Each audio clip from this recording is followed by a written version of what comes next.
മലപ്പുറം വണ്ടൂർ വാണിയമ്പലത്ത് യുവാവിനെ വെട്ടിപ്പരിക്കേൽപ്പിച്ച് പ്രതിക്കെതിരെ വധശ്രമത്തിന് കേസെടുത്തു. വെന്തോടൻപടി സ്വദേശി മിഷാബാണ് കേസിലെ പ്രതി.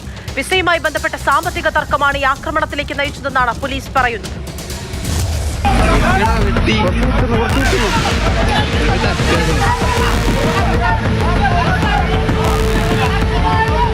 വണ്ടൂർ പാലാമുടം സ്വദേശി ഫഹദിനാണ് തലയ്ക്ക് വെട്ടേറ്റത്. കഴിഞ്ഞ രാത്രി 9:30 വാണിയമ്പലത്ത് വെച്ചായിരുന്നു ആക്രമണം. പ്രതി വെന്തോടൻപടി സ്വദേശി മുഷാബ് സ്കൂട്ടറിൽ കരുതിയ കത്തിയെടുത്ത് വെട്ടുകയായിരുന്നു. ഫഹദ് സ്വകാര്യ ആശുപത്രിയിൽ ചികിത്സയിൽ തുടരുന്നു.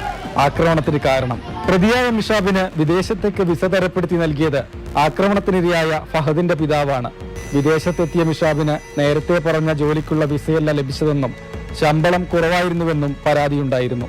1.5 ലക്ഷം രൂപ ഫഹദിന്റെ പിതാവ് തനിക്ക് നൽകാനുണ്ടെന്ന് മിഷാബ് പറഞ്ഞതായി പോലീസ്. 8 മാസത്തോളമായി പണം ആവശ്യപ്പെട്ടുള്ള തർക്കങ്ങൾ ഇവർക്കിടയിലുണ്ടായിരുന്നു. ഏറ്റവും ഒടുവിലുണ്ടായ വാക്കുതർക്കത്തിനിടെയാണ് കത്തിയെടുത്ത് വീശിയത്.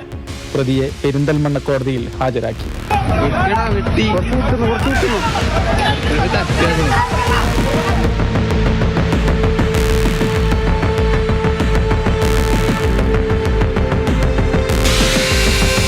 മാതൃഭൂമി ന്യൂസ്, മലപ്പുറം.